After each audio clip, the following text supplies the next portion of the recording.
I'm Nancy, 28 female. I live in a moderately sized city, in a quiet apartment that I chose specifically for its distance from my family's drama. As a financial analyst, my life is governed by numbers, logic, and predictable outcomes, a stark contrast to the emotional chaos I grew up in.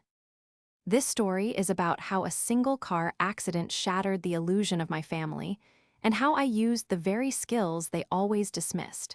My precision, my patience, my ability to see patterns in the chaos, to deliver a very calculated and overdue bill for their neglect.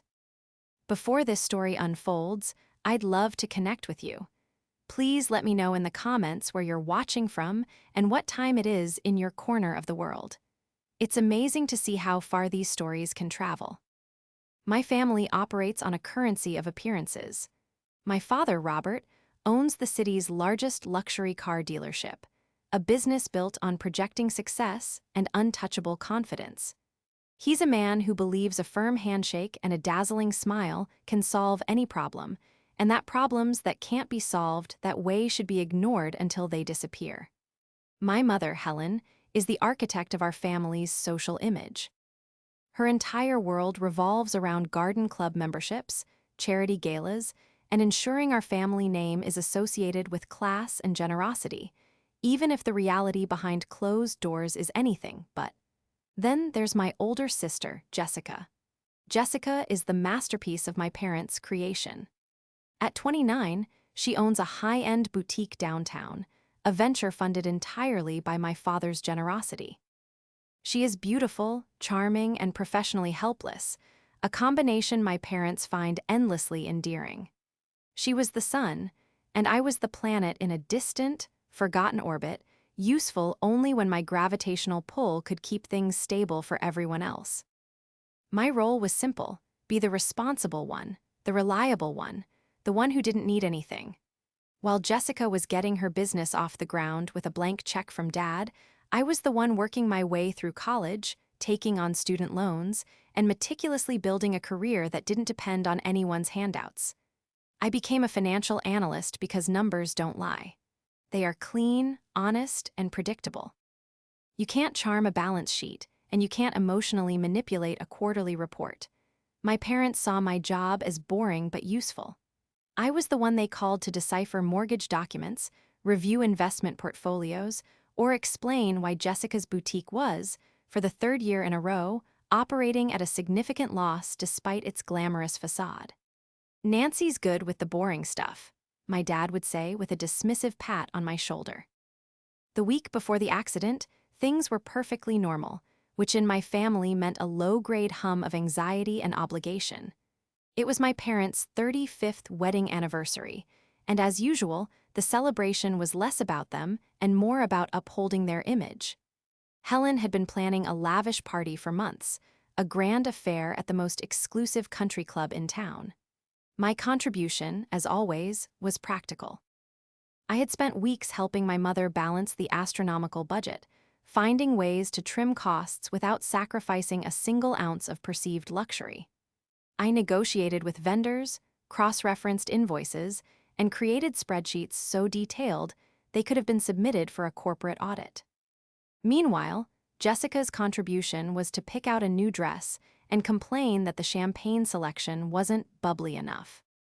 "Nancy, darling," my mother had said over the phone 2 days before the party, her voice tight with stress, "can you just double-check the payment schedule for the caterer? Jessica was supposed to handle it, but you know how she gets. She's overwhelmed with the boutique." I knew, of course, that overwhelmed was Jessica's code for uninterested. I logged into the event portal, found the outstanding invoice, and paid it from the joint account my parents had set up for the party expenses. It was a 5-figure sum that didn't even make my mother flinch. "Thank you, sweetie. You're a lifesaver," she'd chirped before immediately changing the subject to Jessica's latest social triumph. "Did I tell you Jessica was featured in the lifestyle section of the local paper? The boutique is getting so much attention." I murmured a congratulations, knowing from my quick look at her business financials last month that the boutique was hemorrhaging money and that this feature was a paid advertisement disguised as an article. This was the rhythm of our family. I was the structural support, the unseen foundation holding everything up, while Jessica was the beautiful, ornate facade that received all the praise. I had long ago accepted this role, or so I thought. I told myself it was easier than fighting. I found solace in my own life, my quiet apartment, my challenging job, and my one true friend, Sarah. Sarah, a paralegal with a sharp wit and an even sharper sense of justice, was the only person who saw the dynamic for what it was. "They're emotional vampires, Nancy," she'd often say over our weekly dinners. "They use you to regulate their entire chaotic system, and you get nothing in return." I'd usually laugh it off and say it wasn't that bad, but deep down, I knew she was right. The day of the accident was the day of my parents' anniversary party. I had left work early, planning to stop by my apartment to change before heading to the country club. I was driving my sensible, reliable sedan, a car I'd bought with my own hard-earned money, and was stopped at a red light just a few blocks from my home. The light turned green. I proceeded through the intersection. The sound came first, a horrific screech of tires that seemed to come from everywhere at once, followed by a violent, bone-jarring impact that threw me against the seatbelt. My world became a chaotic mess of shattering glass, crunching metal, and the sickening lurch of my car spinning out of control. Then, darkness.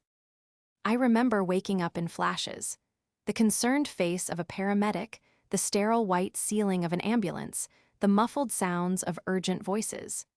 The pain was a dull, throbbing ache that seemed to emanate from my entire left side. When I finally came to with some clarity, I was in a hospital room. A doctor with a kind, weary face was explaining my injuries to me. A severe concussion, 3 broken ribs, a fractured collarbone, and a collection of deep bruises that made it look like I'd been used as a punching bag. "You were very lucky," he said. "The driver of the other car ran a red light. It could have been much worse." Lucky. It didn't feel like lucky. It felt like my carefully constructed world had been violently shaken apart. My first coherent thought, after the initial wave of pain and confusion, was of my family. The party. They must be worried sick. I fumbled for my phone, but a nurse gently stopped me. "Just rest for now," she said. "We've contacted your emergency contact. They know you're here." My emergency contact was my dad. A wave of relief washed over me. They knew they'd be here soon. I closed my eyes, clinging to that one comforting thought, and let the painkillers pull me back under. The first 24 hours in the hospital were a blur of pain, medication, and fitful sleep. Every time I drifted back to consciousness, I expected to see a familiar face. My mother, wringing her hands with worry.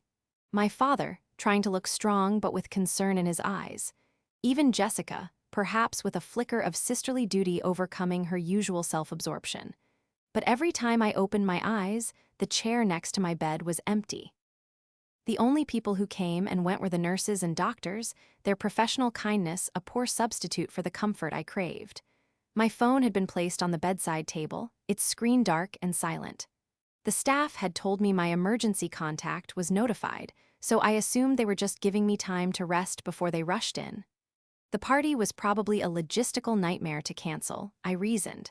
They were likely overwhelmed, making calls and managing the fallout. They would come. Of course they would come. By the morning of the second day, the fog of the concussion had begun to lift, replaced by a sharp, gnawing anxiety. The room was still empty. The silence was deafening, broken only by the rhythmic beeping of the monitors I was hooked up to. My body ached with a profound intensity. Moving was an exercise in agony. Every breath sent a sharp jolt through my broken ribs. A nurse came in to check my vitals, her expression a mixture of sympathy and practiced efficiency. "Has anyone called for me?" I asked, my voice raspy. "Any messages?" She checked the chart at the foot of my bed. "We notified the number listed as your emergency contact yesterday evening, Ms. Miller. They confirmed they received the message." Confirmed. The word hung in the air, cold and clinical. They knew I was here injured and they hadn't come. They hadn't even called. A dark, heavy feeling began to settle in my chest, a weight far greater than any of my physical injuries. I tried to rationalize their absence. Maybe my dad had a crisis at the dealership. Maybe my mom was too distraught to drive. Maybe Jessica? Well, I couldn't come up with a plausible excuse for Jessica. Still, I clung to the hope that there was a reasonable explanation. I finally gathered the energy to reach for my phone. My hand trembled as I keyed in the passcode, my fingers clumsy and slow. The screen lit up, and I navigated to my family's group chat, the one ironically named Miller Family Fun. My heart pounded in my chest as I prepared to see a flurry of worried messages, questions about my condition, plans to visit. Instead, my screen was filled with color and light. The first picture was a selfie of Jessica and my mother, their heads closed together, wide SM. Aisles on their faces. They were wearing fluffy white robes, their hair wrapped in towels. In the background, I could see the serene, muted colors of an upscale spa. The caption, posted by Jessica, read, "Pre-anniversary pampering with my favorite lady. Let the celebrations begin. Person female nail, the timestamp was from yesterday afternoon, hours after the hospital would have called my father." My breath caught in my throat. I scrolled down. More photos followed. A picture of their perfectly manicured hands holding champagne flutes, captioned "Cheers to 35 years. Another of my father joining them, looking relaxed in a polo shirt, giving a thumbs up to the camera. "The man of the hour has arrived," Jessica had written. Then came a stream of photos from the party itself. The country club was decorated to the nines. My parents were slow dancing, my mother beaming up at my father. Jessica was posing with a group of her friends, laughing. The chat was filled with celebratory emojis, heart reacts from distant relatives, and comments about how beautiful everyone looked. There was not a single mention of me. No, "Where's Nancy?" or "Hope Nancy is on her way." It was as if I didn't exist, as if my absence from the most important family event of the year was completely unremarkable. I scrolled through dozens of messages, my vision blurring with tears of disbelief. They knew. The hospital had called. My dad had confirmed the message. And while I was lying in a hospital bed, being told how lucky I was not to be dead, they were getting massages and sipping champagne. They were celebrating. The pain in my ribs was nothing compared to the searing agony that ripped through my heart. It wasn't just neglect, it was a deliberate, conscious choice. My crisis was an inconvenience to their celebration, so they had simply edited me out of the picture. I threw the phone onto the empty space on the bed beside me, a strangled sob escaping my lips. The physical effort sent a fresh wave of pain through my body, but it was a welcome distraction from the emotional devastation. I finally understood what Sarah had been trying to tell me for years. I wasn't a daughter or a sister. I was a utility. I was the family's unpaid consultant, their financial advisor, their logistical coordinator. And when the utility broke down, you didn't stop the party. You just ignored it and hoped it would fix itself. The illusion I had so carefully maintained for 28 years, the belief that deep down they loved me and needed me, crumbled into dust. Later that evening, the first and only visitor I had arrived. It was Sarah. She walked in carrying a small bag with a toothbrush, clean pajamas, and a book. Her face, usually so full of life and humor, was etched with fury. "I've been calling you since yesterday," she said, her voice low and tight. "Your phone was just going to voicemail. I finally called the hospitals and they told me you were here. Nancy, what happened?" I explained everything in a flat, monotone voice. The accident, the injuries, the deafening silence from our family, the spa photos. As I spoke, I watched her anger morph into a cold, hard rage on my behalf. She didn't offer platitudes or excuses for them. She just listened, her hand gripping mine. "They left you here alone," she whispered, her voice filled with disbelief. "They knew and they left you." Hearing her say it, validating the monstrous reality of it, broke the dam. The tears I had been holding back finally came, silent and hot, streaming down my face. Sarah just held my hand, her presence a solitary beacon of warmth in the cold, empty room. The silence from my family was no longer just an absence of sound. It was a statement. It was a message, clearer than any words they could have spoken. You are on your own. For 3 more days, the silence from my family continued. It was a profound, suffocating void. The spa pictures in the group chat were eventually replaced by post-party thank yous and discussions about who had the best dressed award. Life in their world had moved on without a single hiccup. Meanwhile, my world had shrunk to the four walls of my hospital room.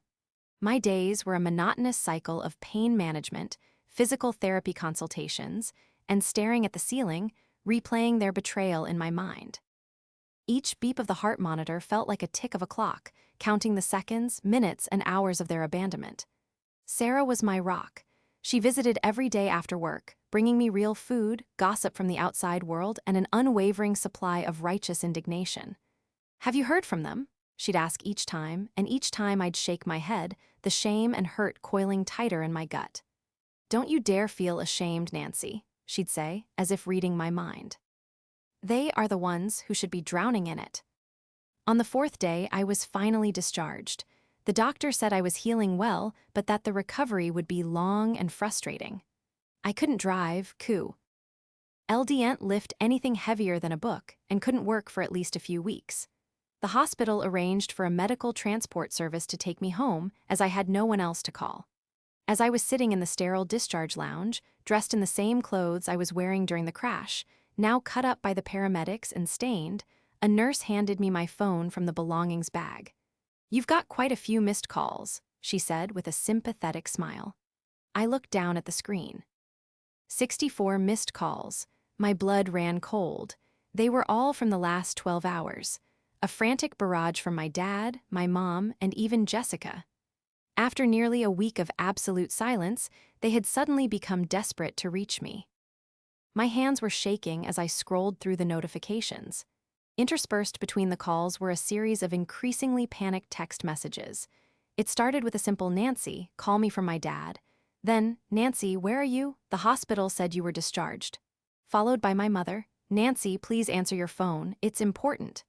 And then the one that made my stomach drop.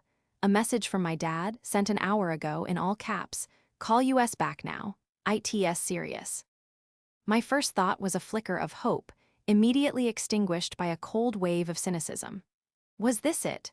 Was this the moment the guilt finally set in? Had someone finally realized they'd left their daughter and sister alone in a hospital after a major car accident and were now desperate to atone? It seemed too little, far too late. But the urgency in the messages was undeniable. Something had happened. Something serious. I took a deep breath, steeling myself. The transport driver was waiting patiently by the door.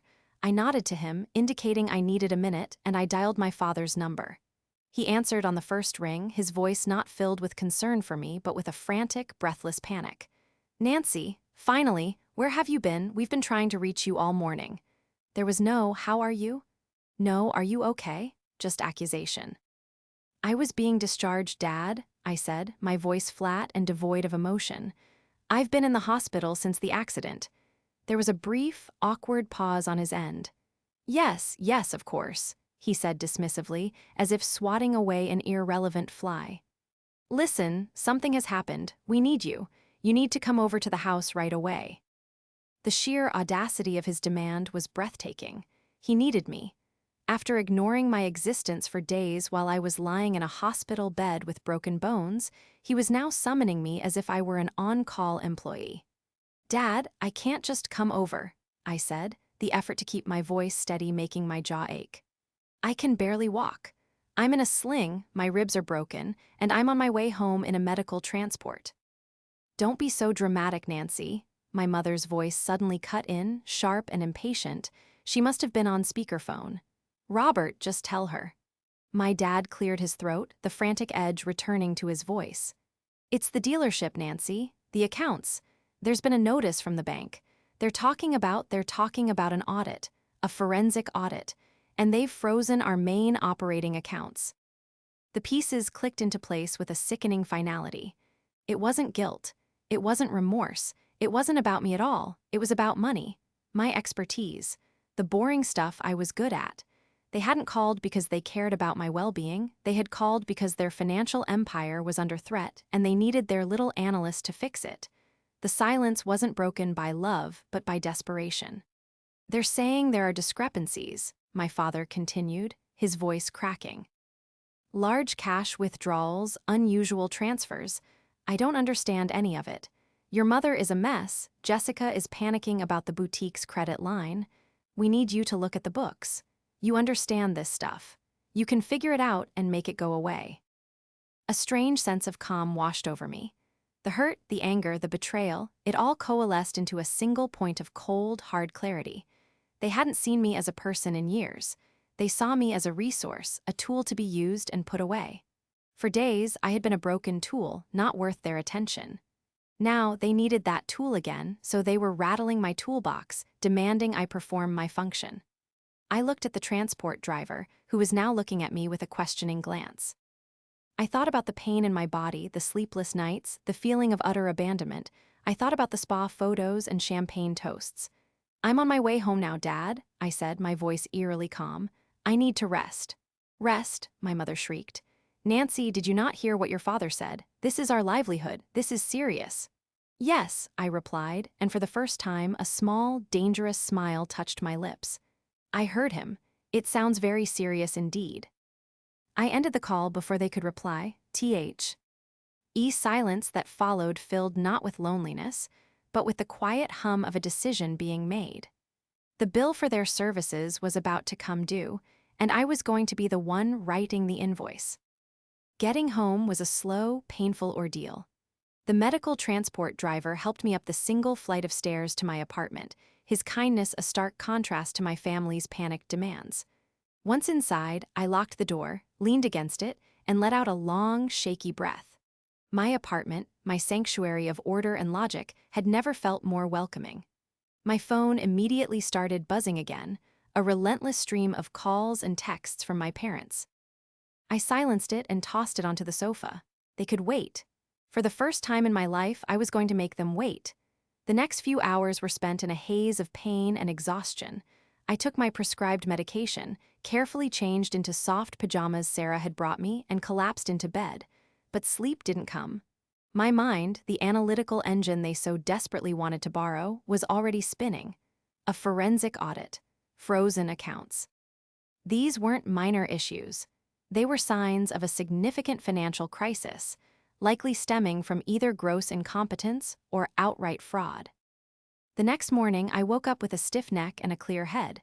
The initial shock had worn off, replaced by a cold, calculating resolve. Sarah came over before work, bringing coffee and bagels.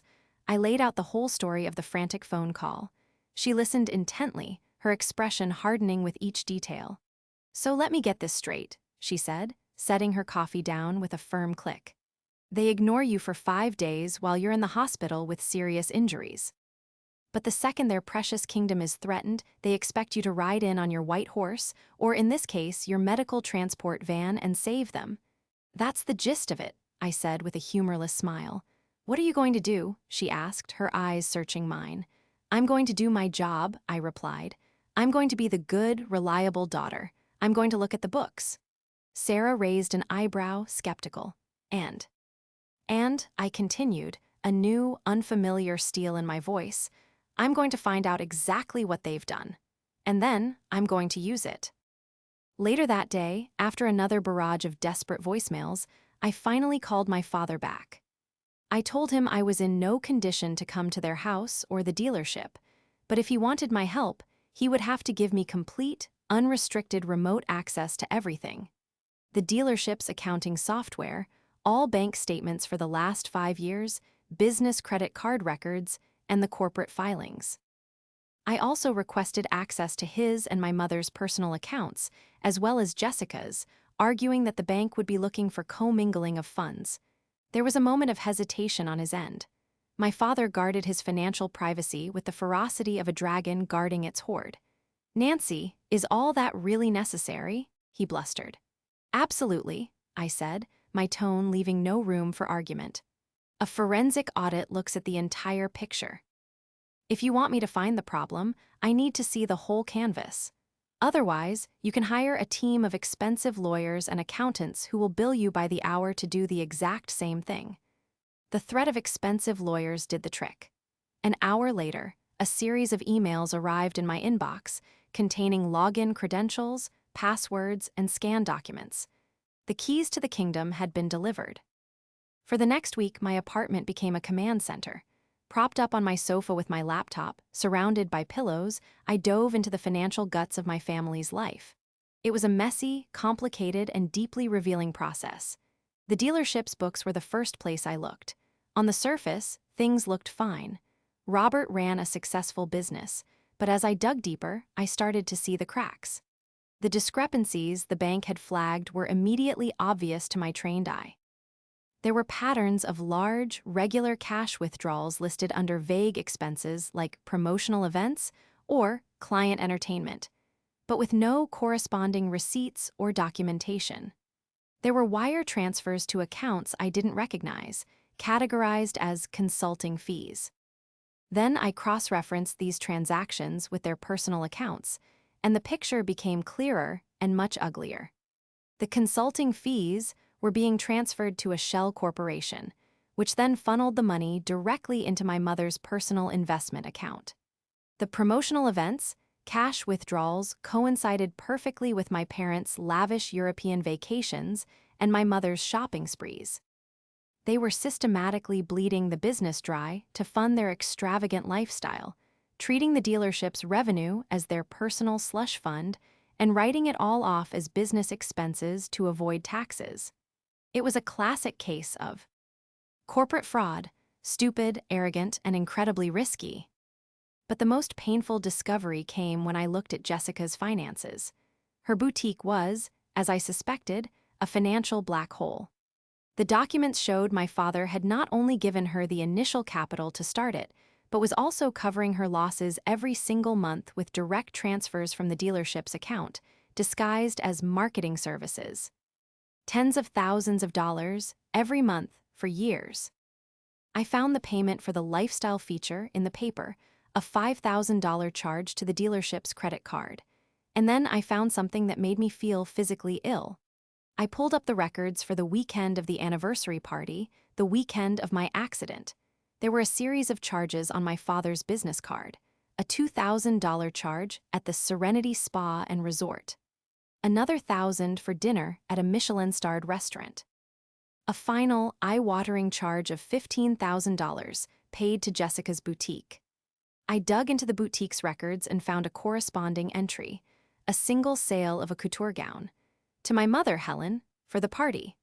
My father had used the company he was now terrified of losing, to pay for their spa day, their fancy dinner, and my mother's party dress, all while I was lying alone in a hospital bed.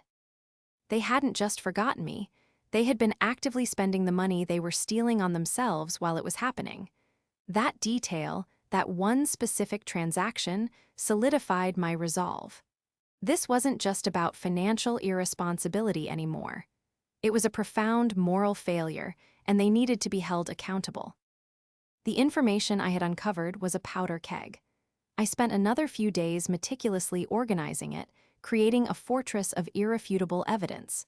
I compiled spreadsheets that tracked every fraudulent transfer, every bogus expense, every dollar siphoned from the dealership to fund their lifestyle. I highlighted the payments for the spa, the dinner, and my mother's dress.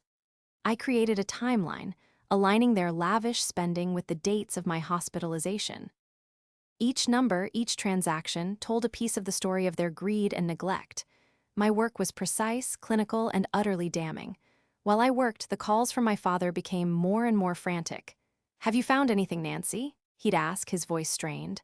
"What's taking so long? The bank is breathing down my neck." "I'm working on it, Dad," I'd reply, my voice a calm, even mask. "It's a complex situation. You need to be patient." The irony of me telling him to be patient was not lost on me. My plan began to take shape, not as a loud, explosive confrontation, but as a quiet, systematic dismantling of the world they had built. Revenge, I decided, was not about shouting and screaming. It was about consequences. It was about making them face the logical outcome of their own actions. I consulted with Sarah, not just as a friend, but as a paralegal. I laid out the evidence, stripped of all emotion, just the facts. Her eyes widened as she looked over the spreadsheets. "Nancy, this is wire fraud, tax evasion. They could go to jail for this." "I know," I said quietly, "but that's not what I want. Jail is too simple. I want them to understand." "Understand what?" she asked. "The value of things," I replied, "the cost of their choices." My plan had several phases. The first was to gain control. I told my father I had identified the source of the problem. I explained, in simplified terms, that there were significant accounting irregularities and that to fix them and appease the bank, we needed to restructure the company's finances immediately. I told him he needed to grant me temporary power of attorney over the business's financial affairs. It's the only way, I insisted, feigning urgency. I need to be able to negotiate with the bank directly and move assets around to cover the shortfalls. It's a standard procedure in a crisis like this. He was so terrified of the alternative, a full-blown federal investigation, that he agreed without hesitation. He and my mother came to my apartment for the first time ever so he could sign the papers. They didn't even seem to notice the sling on my arm or the way I winced when I moved. Their eyes were fixed on the documents, their minds on their own salvation. As my father signed his financial authority over to me, I felt a tremor of power. The foundation was now mine to command. Phase 2 was containment. With the power of attorney in hand, my first act was to quietly and legally separate all the commingled funds. I opened new, clean accounts for the dealership. I moved all legitimate business assets into these accounts, effectively quarantining the company from my parents' personal finances. Then, I cut them off. The business credit cards were canceled. The automatic transfers to my mother's investment fund were stopped. The monthly subsidy P. Wrapping up Jessica's boutique was severed. I did it all electronically, from the quiet of my living room. It was a series of simple clicks, but each one felt like a brick being laid in a wall they would soon run into at full speed. Phase 3 was the setup for the final confrontation. I prepared a comprehensive report. It didn't just contain the financial data, it told a story. It began with a summary of the dealership's robust health and profitability. It then detailed, line by line, how that profitability had been systematically undermined. The report was divided into sections: unsupported lifestyle expenditures, funding of non-performing external assets, J. Miller Boutique, and potential tax liabilities due to improper expense reporting. It was cold, professional, and devastating. I printed 4 copies and placed them in simple, professional-looking folders. The final piece of my plan involved an anonymous tip. I knew that the bank's audit had been triggered by an algorithm flagging suspicious activity, but I wanted to make sure the right people were looking at the right things. I drafted an anonymous, carefully worded email to the state's tax revenue department. It didn't mention my family by name. It simply described a business in the luxury automotive sector in my city that was potentially engaging in specific forms of tax evasion, listing the exact methods I had uncovered. It was a seed planted in fertile ground. I knew it would take time to grow, but eventually it would bear fruit. With all the pieces in place, I felt a strange sense of peace. My physical pain was still present, a constant reminder of the event that had set all this in motion, but the emotional turmoil had subsided, replaced by a steely sense of purpose. I had spent my entire life cleaning up their messes, being the responsible one. Now, I was going to present them with a mess they couldn't ignore, a bill they couldn't afford to pay, and a lesson they would never forget. I picked up my phone and sent a message to the Miller Family Fun group chat. Family meeting, my apartment, tomorrow at 10 a.m. It's important you're all here. For the first time, I was the one calling the shots. I was the one who held all the cards. The quiet architect had finished her blueprints. It was time to watch the building come down. They arrived at my apartment at precisely 10 a.m., a united front of nervous energy. My father, Robert, tried to project his usual aura of command, but his eyes darted around my small living room, unable to settle. My mother, Helen, clutched her designer handbag like a life raft, her expression a tight mask of anxiety. And Jessica, my sister, looked petulant and bored, as if this were a massive inconvenience that was keeping her from a more important brunch. They sat together on my sofa, a portrait of a family bracing for bad news, completely oblivious to the fact that they were the source of it. I remained standing, my arms still in a sling, a deliberate visual reminder of the event they had so thoroughly ignored. I had positioned a single chair for myself opposite them, creating a clear and intentional divide. The air was thick with unspoken questions. "Thank you for coming," I began, my voice steady and devoid of warmth. "I've completed my review of the financial situation." My father leaned forward, his relief palpable. "Excellent, Nancy. So what's the plan? How do we fix this? Do we need to move some money around? Pay a fine?"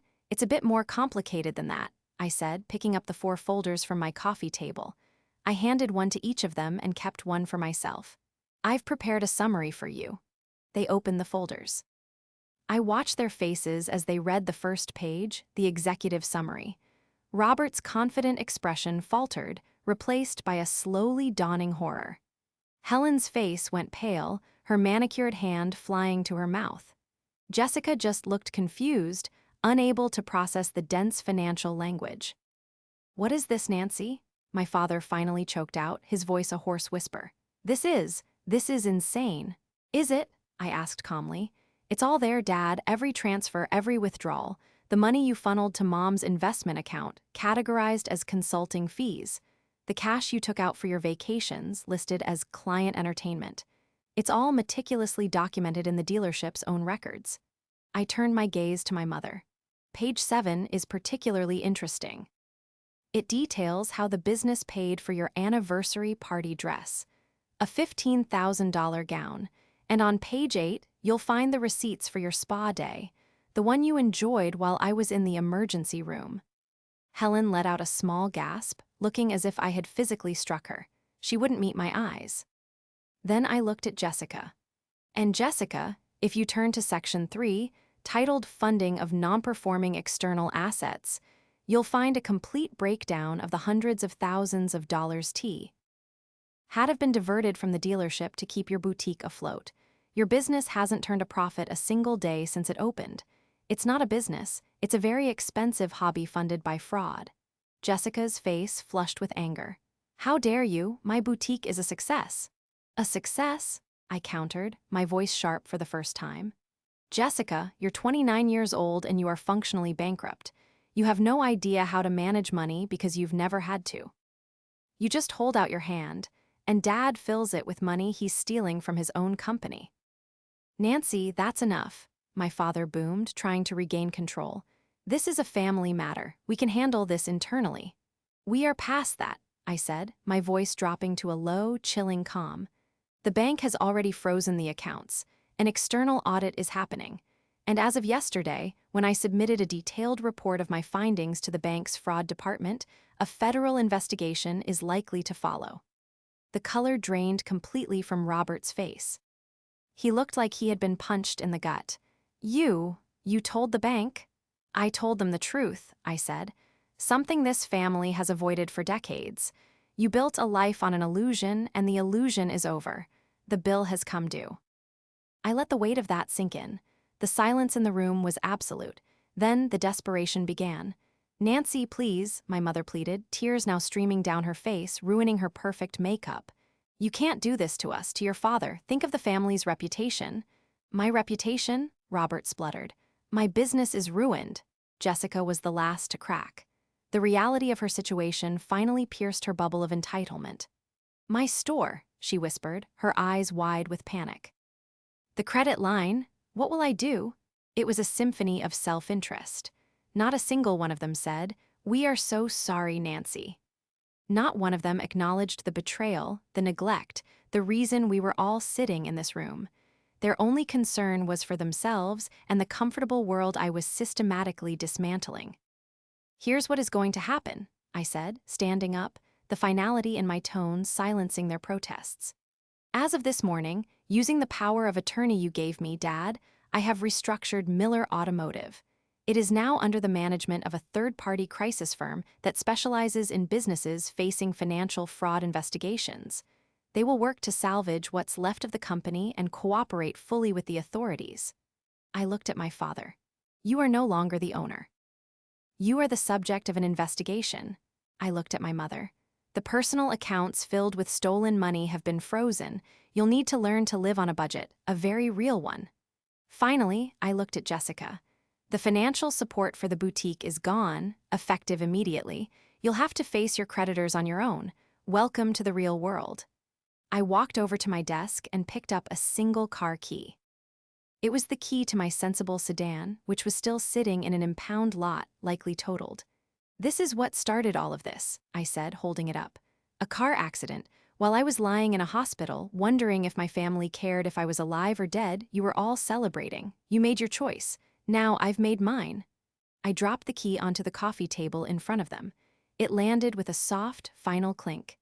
"Now, please get out of my apartment." They left in a daze, like sleepwalkers forced into the harsh light of day. There was no shouting, no final, dramatic confrontation.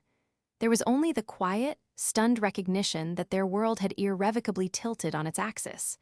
I watched from my window as they got into my father's gleaming luxury car, a car that technically no longer belonged to him, and drove away.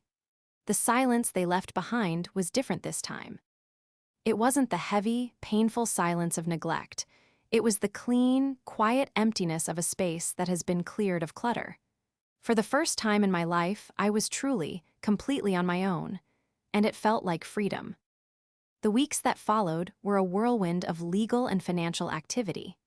The crisis management firm took over the dealership, and as I had predicted, they cooperated fully with the federal investigation. The evidence I provided was so thorough and well-organized that the case was practically gift-wrapped for the investigators. My father, facing overwhelming proof of tax evasion and wire fraud, took a plea deal to avoid a lengthy trial and a much harsher sentence. He was sentenced to 2 years in a minimum security federal prison and ordered to pay millions in back taxes and penalties. The dealership, the monument to his ego, was sold off piece by piece to cover the debts. His empire had crumbled to dust. My mother, Helen, was not charged, but her punishment was, in its own way, just as severe. The life she had so carefully curated vanished overnight. The Cown. Tri-Club membership was revoked.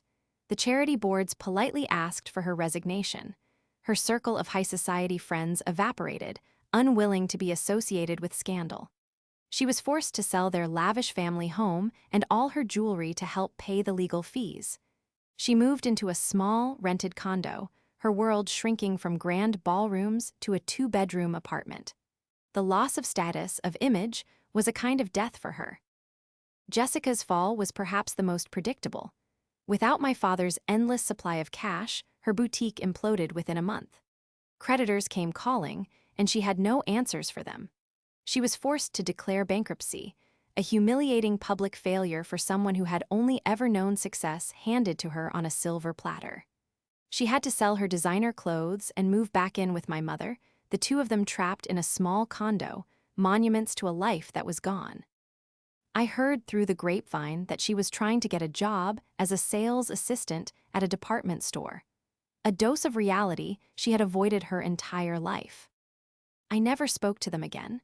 They tried to call in the beginning, their numbers flashing on my phone screen, but I never answered. There was nothing left to say. I had delivered my message not with words, but with consequences. My revenge wasn't loud or fiery. It was the cold, hard math of cause and effect. They had made their withdrawals from our emotional bank account for years, never making a single deposit. Now the account was closed. My recovery was slow, but steady. With the legal battles being handled by professionals, I focused on myself. Sarah was my constant companion, helping me with groceries, driving me to physical therapy appointments, and reminding me that the family you choose is often more real than the one you're born into. The insurance settlement from the accident was substantial. The other driver was found to be 100% at fault. I used the money to pay off my student loans and put a down payment on a small house with a garden, far from the city and its memories. I eventually went back to work, but something had shifted in me. My job, once a refuge from my family's chaos, now felt different. I was good at it, but the passion was gone. The world of numbers and spreadsheets seemed less appealing after having used it as a weapon. 6 months after the confrontation, I quit my high-paying job.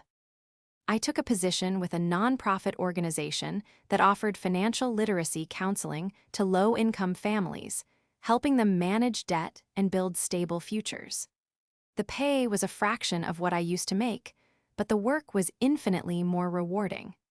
I was using my skills not to build corporate wealth or dismantle a corrupt family business, but to help people build better lives. My life is quiet now, and I wouldn't have it any other way.